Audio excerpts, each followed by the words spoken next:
Grow Your Mindset podcast. Grow your mind. Change your life. Welcome to the Grow Your Mindset podcast. I am so glad you are spending some time with us today.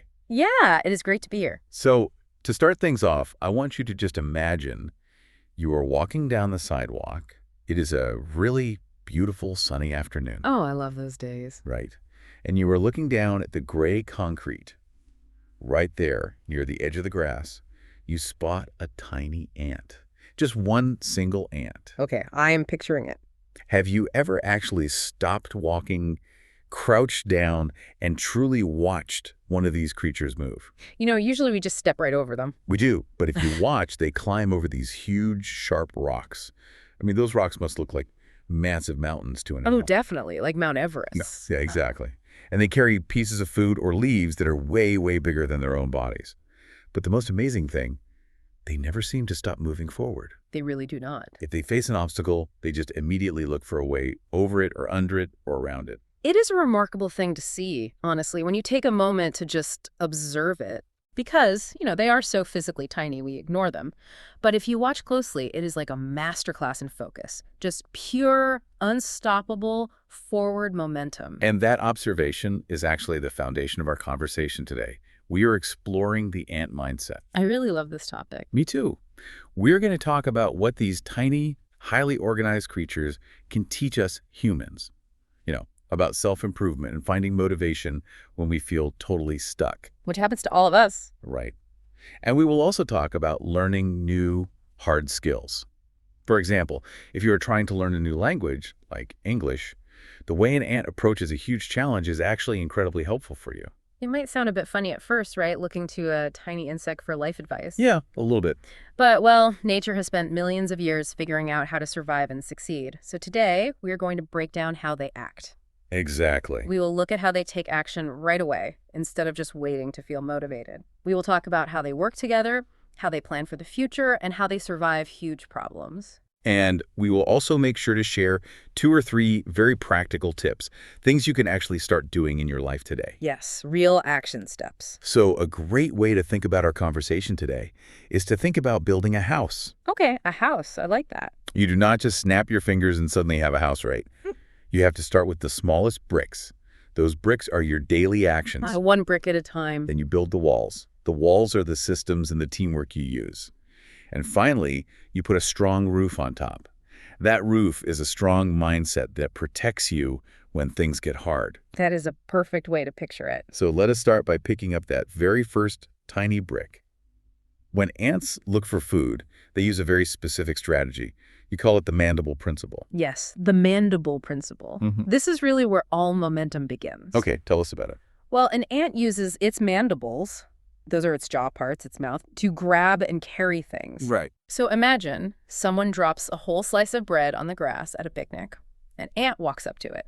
Now, to that ant, a slice of bread is like a giant 50-story skyscraper. Oh, wow. So it is just completely huge. It is an impossible amount of weight. If someone told me to carry a skyscraper home, my brain would just shut down. I would not even try. Exactly. We all would. Yeah. But the ant does not look at the whole slice of bread. It does not stand there calculating how heavy it is, getting stressed out, and then giving up. So what does it do? It just walks up to the edge of the bread. It uses its mouth to bite off one single tiny crumb, just one piece that fits in its mandibles, and it carries that one piece back home. Just one little piece. Right, and then it comes back for another one. It only cares about the one piece it can carry in that exact moment. That is so different from how humans think. It really is. We usually do the exact opposite. Yeah, I mean, when we set a big goal for ourselves, we just stare at the whole slice of bread. We say things like, I want to speak perfect English, or I want to start a big business. And because that goal is so massive, we just freeze. We do nothing. Yes. And that brings us to a huge problem, something you call the motivation myth. Ah, yes. The motivation myth. This is so common. There is this idea that we need to feel motivated before we take action. Right, like we need to feel excited first. Exactly. People think, well, I need to feel energized and inspired before I sit down to study or work. We just sit around waiting for the perfect mood. I do that all the time. I cannot tell you how many times I have looked at a big project and thought, I am just not feeling it today. I will do it tomorrow when I have more energy. And then tomorrow comes, and you feel the exact same way. Always. The magic motivation never comes. Because we have it completely backward. The ant does not wait to feel inspired to bite the bread. It just starts biting. Action actually creates motivation, not the other way around. Wait, really? The physical act of just starting creates the feeling of wanting to do it. Yes. How does that actually work in our brains? Well, it comes down to a happy chemical in our brain. It is called dopamine. Dopamine. When you finish a task, even a really, really small one, your brain sees it as a win. And it releases a little bit of dopamine. And that makes you feel good. Exactly. It makes you feel happy and satisfied. But it does something else, too. It makes you want to get another win. It pushes you forward. Oh, I see. So by breaking a huge task into a tiny, easy step and finishing it, you give yourself a little dopamine hit. The action creates the energy to keep going. That makes so much sense. Yeah. And it explains why big goals feel so bad. Like, if my goal is learn English, I cannot finish that today. No, you cannot. So there is no win today, which means no dopamine today. And that leads to what we call the overwhelm epidemic, right? Yes, exactly. Your brain looks at that giant goal and says, that is too much work. We will run out of energy. So your brain makes you feel stressed. It's trying to protect me. Right. It wants to save energy, so it makes you sit on the couch and watch TV instead. To fix this, we have to use the ant's trick, the mandible principle. You have to bite off a crumb. Yes. We have to break the big goal down until the first step takes only 15 minutes. Just 15 minutes of work. Okay, but I know what people listening are thinking right now. I have to push back on this a little bit. Sure, go ahead. If my goal is to pass a huge, important English test, studying for just 15 minutes feels like a waste of time. It feels like I'm making zero progress. I hear that a lot. Right. I mean, if I only carry one tiny grain of sand a day, it will take me 100 years to move a mountain. Should I not study for 3 hours if I want to actually succeed? It is a really normal fear. We think small steps do not matter. But remember the motivation myth. Right. Waiting to feel ready. Yeah. If you tell yourself you have to study for 3 hours, the job looks so big that you will just procrastinate. You will end up doing 0 minutes. And 0 minutes gives you zero progress. Exactly. But let us think about a real-life example. Think about a time when your house or your apartment was a complete, terrible mess. Oh, I know that feeling well. Clothes everywhere, dirty dishes in the kitchen, books on the floor. When you stand in the doorway and look at that whole mess, it feels so heavy, right? Your brain says, this will take 3 hours of hard work. Yeah, and I just feel tired looking at it. I usually just turn around, close the door, and go look at my phone. Because the goal is too big. But what if you use the mandible principle? What if you stand in the doorway and say, I am not going to clean the whole house. I am only going to pick up 3 shirts. Just 3 shirts? Yes. I will pick up 3 shirts and put them in the basket. Well, that is super easy. That takes maybe 30 seconds.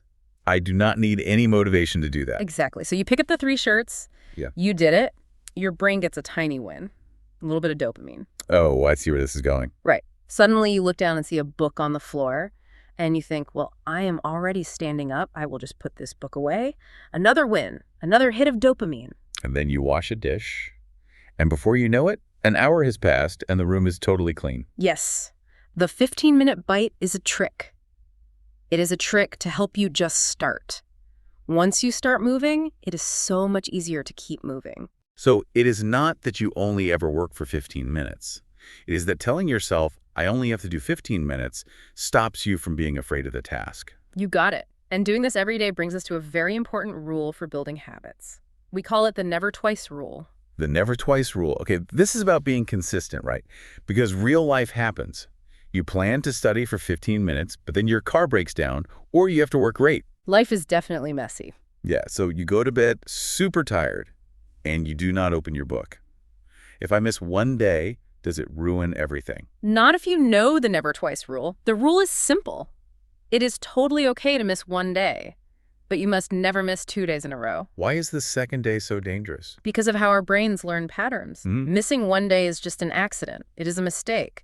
But if you miss 2 days in a row, it's not an accident anymore. It becomes a new habit. Yes, you are accidentally building a habit of doing nothing. So if I miss my English practice on Tuesday because I was sick, I should not feel guilty. Guilt just wastes energy. Exactly, no guilt. But on Wednesday, doing my 15-minute practice has to be the most important thing I do all day. Yes, you protect your streak. Carrying 1 grain of sand every single day is way better than trying to carry a huge rock, dropping it, and giving up for a whole month. That is such a helpful way to look at it. Okay, so that is how we build our own personal momentum. We shrink the task. Right. But let us take this a step further. Starting small is great, but what if the problem is just too big for one person? What happens when the crumb is a solid object that you cannot break into pieces? That needs a totally different strategy. That brings us to our second big idea, smart leverage. Smart leverage. Let us go back to the ants for this. Yes. Picture 3 ants walking in the dirt, and they find a dead beetle. A beetle has a hard shell. It is a huge, heavy, solid thing. So one ant cannot lift it. No. And the ant cannot bite off a tiny piece because the shell is too hard. So the 15-minute trick does not work here. It fails completely. If one ant tries to pull that giant beetle, it will just get super tired and the beetle will not move. So what do? They use teamwork. But it is very smart teamwork. They do not just grab the beetle and pull in random directions. That would not work. They would just be fighting each other. Exactly.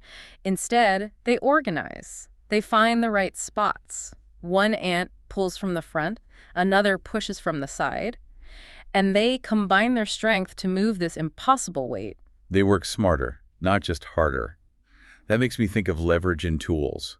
Like, if I try to lift a heavy car engine with my hands, I will just break my back. Totally impossible. But if I use a long metal bar, a lever, and push down on it, I can lift that heavy weight pretty easily. The tool does the heavy lifting for me. That is exactly what leverage is. But in real life, lots of people just try to use pure effort. They think the only way to succeed is to work more hours and be exhausted. The hamster wheel. Just running as fast as you can, getting super tired, but never actually moving forward. Right. Leverage is how you get off the hamster wheel. And leverage usually comes from 2 things: systems and teamwork. Let us talk about teamwork first, because human teamwork can be really messy. Oh, it can be terrible. Yeah, we have meetings all day and nothing gets done.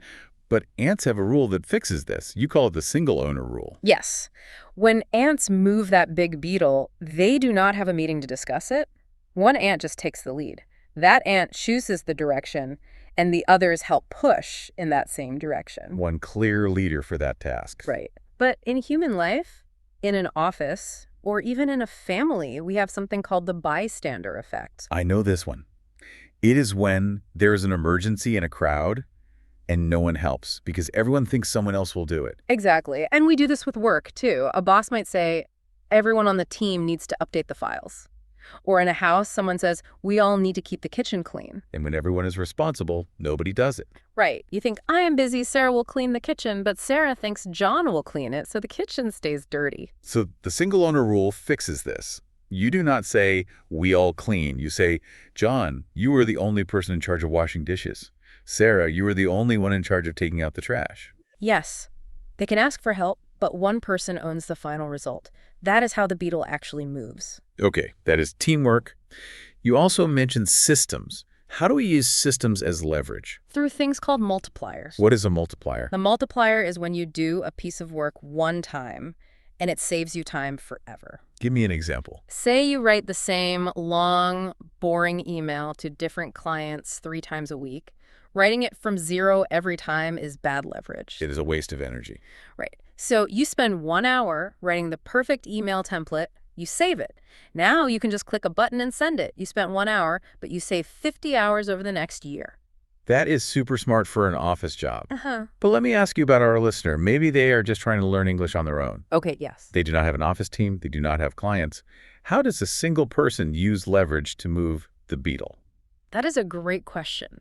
You do not need a big company. You just need to find tools or partners to carry the weight. Let us look at learning English. The hamster wheel way is writing a list of 200 words on a piece of paper and staring at it to memorize them. Your brain has to remember the words and also remember when to study them again. Which is so inefficient. You end up studying easy words too much and forgetting the hard words. Exactly. So you use a tool, a smart flashcard app on your phone. The app remembers exactly when you're about to forget a word, and it shows it to you right then. Oh, so the app is your lever. It does the organizing work, so your brain can just focus on learning. Yes, you let the machine do the heavy lifting. That is tool leverage. What about teamwork for a solo learner? You find a partner. If you want to speak better English, but you live alone in your home country, do not just say, it is too hard. Right. You go online and find a language exchange partner, someone who speaks English but wants to learn your language. Oh, that is smart. You call them for 30 minutes, 15 minutes in English, 15 minutes in your language. You use their brain to help you, and you help them in return. You move the beetle together. Or even a study group. If I am really good at understanding grammar rules, but I hate finding new vocabulary words, I find a friend who loves finding new words but hates grammar. We share the work. Exactly. You get more out of it than you put in. That is leverage. I love that. So we know how to start small. We know how to use teamwork and tools, but the world is not always the same, right? Things change. They change constantly. And that brings us to the seasons. You call this season readiness. When we watch ants in the summer, they act a little bit strange, do they not? They do. Summer is easy. The weather is warm. There's tons of food everywhere. Life is good. So they should just eat and relax in the sun. You would think so. But during this easy summer, the ants work incredibly hard. They run around gathering extra food and burying it deep underground. They work overtime when life is at its easiest. And why is that? Because they know winter is coming. Exactly. They know that the warm weather is going to end, it will get cold, food will disappear, and it will be dangerous outside. They get ready for the hard times while things are still easy. And humans are actually really bad at this. We suffer from something called cycle blindness. Yes, cycle blindness. We are terrible at guessing how we will feel in the future. What does that mean for our goals? Well, our lives go in cycles, just like seasons. We have summer's days when we feel highly motivated, we have money, we feel healthy, and we have winter's days when we are stressed, tired, or things go wrong. But the blindness means we forget the cycle. If I have a great week and study English every day, my brain tricks me. I think, wow, I am a totally motivated person now. I will always feel this great. Right. You think summer will last forever, so you do not prepare for anything, you just enjoy it. And then when a bad day hits, a winter day, I think the opposite. If I fail a test, I think I am terrible at this. I will never learn. I will always feel sad. Yes, we forget that spring always comes back. So to beat cycle blindness, we have to build buffers, extra safety nets. And the trick is when we build them. You have to build your safety net when life is easy. You cannot wait for a crisis. You cannot dig a well to find water when you are already dying of thirst. That makes me think of charging a smartphone. It is the perfect example of this. No, how so? If I am at the airport and my phone battery drops to 2%, I start to panic. I am stressed. I am running around looking for a plug. It is an emergency. Right, you are reacting to a crisis. But if I am just sitting on my sofa at home and my phone is at 60%, life is easy. I do not need to charge it right then.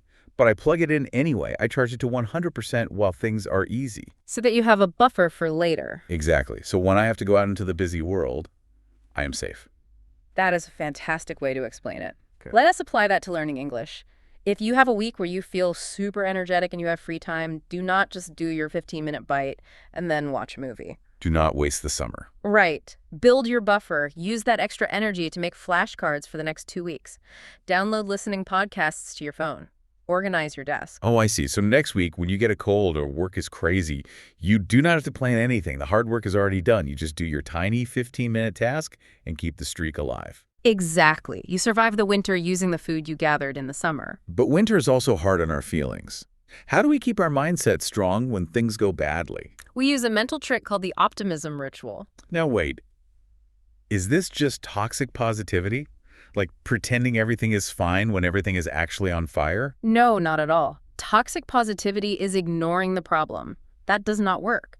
When you are in a winter season, your brain wants to look at all the bad things. It is a survival instinct. Right, we obsess over what went wrong. But if you only look at the bad, you want to quit. The optimism ritual means you force yourself to look for bright spots. Small, real wins that happened even during the bad time. Give me a real-life example of that. Sure. Imagine you take a big English exam and you completely fail the grammar section. You get a terrible score. Oh, I would be devastated. That is a deep winter. You acknowledge that it feels bad. You say, yes, my grammar is still weak, but then you force your brain to find a bright spot. You look at the test paper again and realize, hey, my listening score actually went up by 15%. Oh, wow. So you focus on that improvement. Yes, you hold on to that 15%. It proves that your hard work is doing something. Even if the whole picture looks bad, that bright spot gives you the psychological air you need to keep going. It stops you from saying, I am a total failure and giving up. Yeah. I love that. But what happens if a disaster hits that you could never plan for? Ah, yes. Sometimes a storm hits that no buffer can fix. Right. And that brings us to resilient adaptation, which is honestly my favorite thing we were talking about today. The living raft. The living raft. It is one of the most incredible things in nature. Please explain what happens when an ant colony gets caught in a flash flood. Okay. Imagine these ants have spent months digging beautiful, perfect tunnels deep in the dirt. It is their safe home. They work so hard on it. Then suddenly, a huge rainstorm hits. Water rushes into the dirt. The tunnels completely collapse. Their entire home is destroyed in seconds, and the ants are underwater. If that happened to people, there would be total panic. Crying, screaming, trying to save the house. Absolute panic. But the ants do not panic. They do not cry about the lost dirt. Within seconds, they change their behavior completely. Oh, they do. They start grabbing onto each other. They link their legs and their mouths together. Hundreds of thousands of ants weave their bodies into a huge floating shape. They make a living boat out of themselves. They literally become a raft. Yes. They put the queen in the middle to keep her safe, and they just float on top of the scary water. They ride the flood until they hit dry land, and then they let go of each other and just start digging new tunnels. This is an amazing picture. But how does this apply to human life? It is about the difference between loving your tactics and loving your mission. Tactics and mission. Let us explain those two words because people mix them up all the time. A tactic is just the tool or the method you use to reach a goal. For the ants, the dirt tunnels were just a tactic. Okay. But the mission is the big final goal. For the ants, the mission is keeping the family alive. So the tunnels were just one way to keep the family safe. Exactly. When the flood hits, the ants know the tactic, the dirt tunnels, is gone. If they stubbornly try to hold on to the dirt, they will drown. So they throw away the tactic to save the mission. They change their shape. And humans mix this up. We fall in love with our methods. We fall into the rigidity trap. Yes. Think of a big, stiff oak tree in a huge storm. It refuses to bend, so the wind just breaks it in half. But a bamboo plant is flexible. Right. Bamboo bends all the way to the ground in the wind. But when the storm is over, it stands right back up. When life gets crazy, being fast and flexible is much better than being stubborn. I want to apply this to our listener learning a language. Imagine they have been using a special language app every day for a year. Okay, a 365-day streak. Yes. They have all their points, their saved lists, everything is perfect. And then tomorrow, that company deletes the app. Everything is gone forever. That is their flood. It is a flood. And their reaction changes everything. If they love their tactic, the app, they will cry. They will say, I lost my streak. This is not fair. I am quitting English forever. They let the flood drown the mission because they lost the tool. Exactly. But if they love the mission becoming fluent in English, they adapt. They say, well, the app is gone. That is sad. But my mission is fluency. The app was just a tunnel. So they link arms and make a raft. They go buy a book or find a real-life conversation group, and they keep going. I understand the logic. It is really smart. But honestly, it hurts to lose progress. It is really painful. It is very painful. Because humans have this thing called the sunk cost fallacy. We value things based on how much time or money we already put into them. How do we let go of the dirt tunnels when we spent hundreds of hours digging them? The sunk cost fallacy is a dangerous trap. Think about waiting for a bus. Okay. You wait at the bus stop for 30 minutes. The bus does not show up. You could just walk home in 20 minutes. But your brain says, I already waited 30 minutes. If I walk home now, I wasted that time. So you stand there for another hour just getting angry? Yes. We stay because we feel we already paid the price. How do we stop doing that? By changing how we see what we lost. When the ants leave the flooded tunnels, they did lose the dirt. But what did they keep? They kept each other. They kept the queen, they kept their strength, and they kept the knowledge of how to dig. The experience did not wash away in the flood. Oh, wow. When your language app shuts down, you lose the little digital points, but the new words in your brain, the grammar you understand now, the flood cannot wash that away. The experience stays with you. You are never starting over from zero. You are taking all your hard work to a brand new starting line. Do not cry over the dirt when you still have your skills. You are never starting over from zero. That is huge. That completely fixes the bus stop problem. It really does. Okay, so we survived the flood, we floated to dry land, and we are ready to build again. This brings us to section 5, tight tunnels and hard focus. Yes, the mental exoskeleton. So when ants build their homes, they make the tunnels really, really narrow. Why do they do that? If you look at an ant tunnel, it is only wide enough for one ant to walk through. To us, that sounds terrible. It sounds like there's no freedom. Humans love having wide open spaces and a million choices. We do. We want 50 streaming apps on our TV. We want thousands of restaurants on our phones. But having too many choices is actually bad for us, right? It is terrible for focus. It creates decision fatigue. Every time you have to make a choice, even a tiny one, your brain burns energy. Like going to a big grocery store to buy cereal.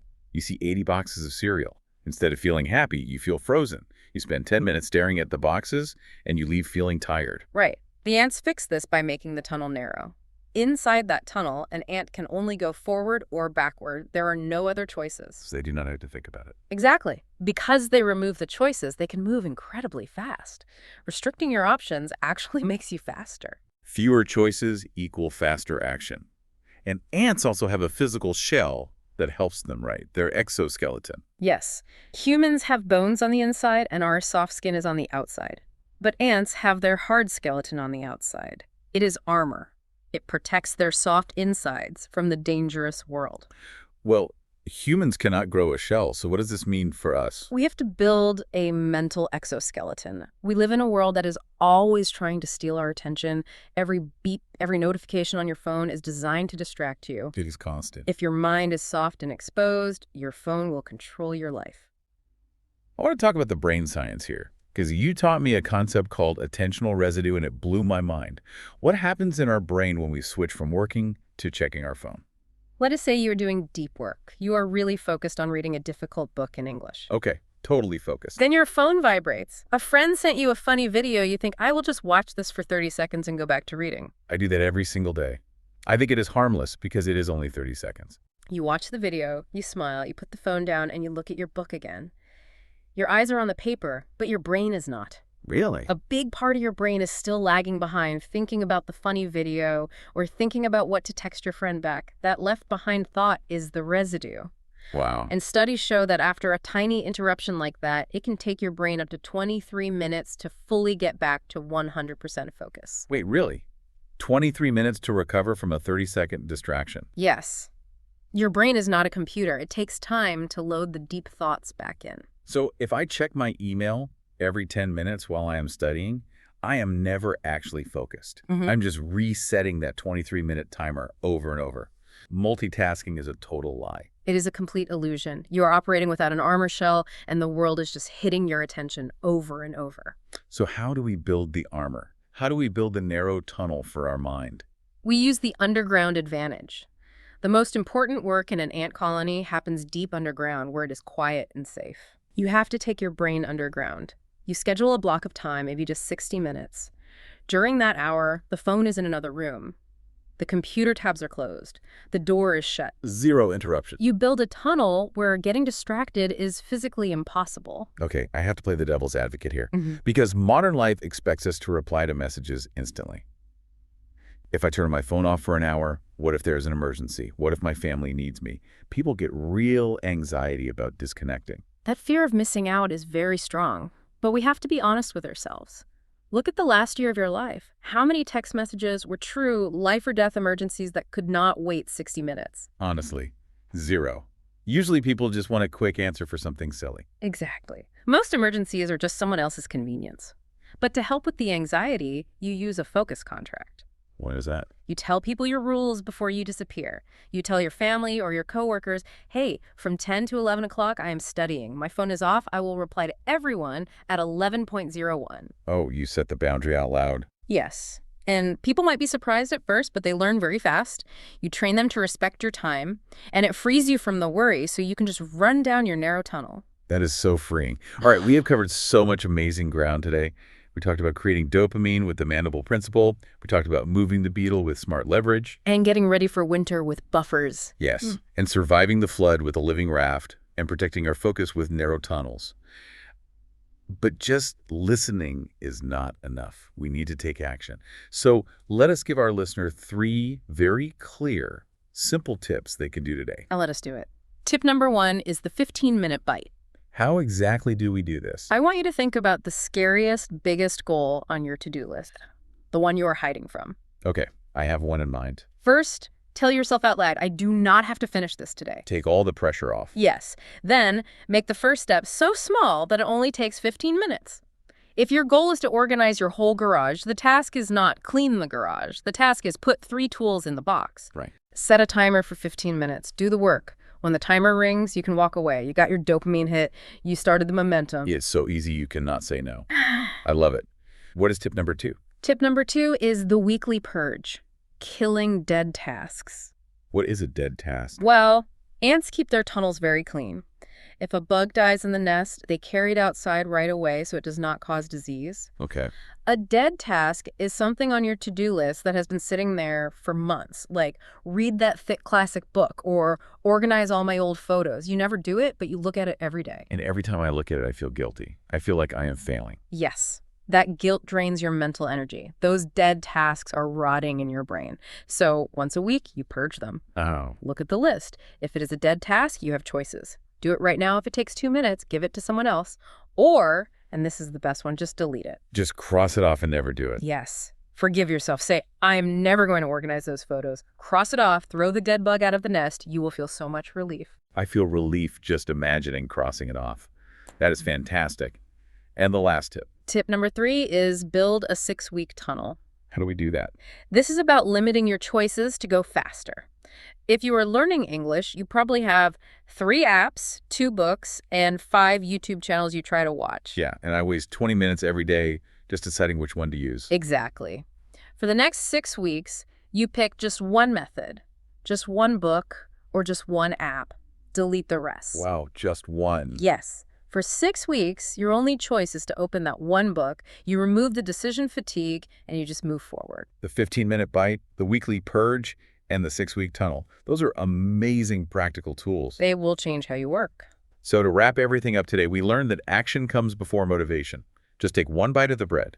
We learned to work smarter, not harder, by using tools and partners. We learned to save our energy when life is easy so we survive the winter. We learned that when the app breaks or the tunnel floods, we take our experience and build a raft.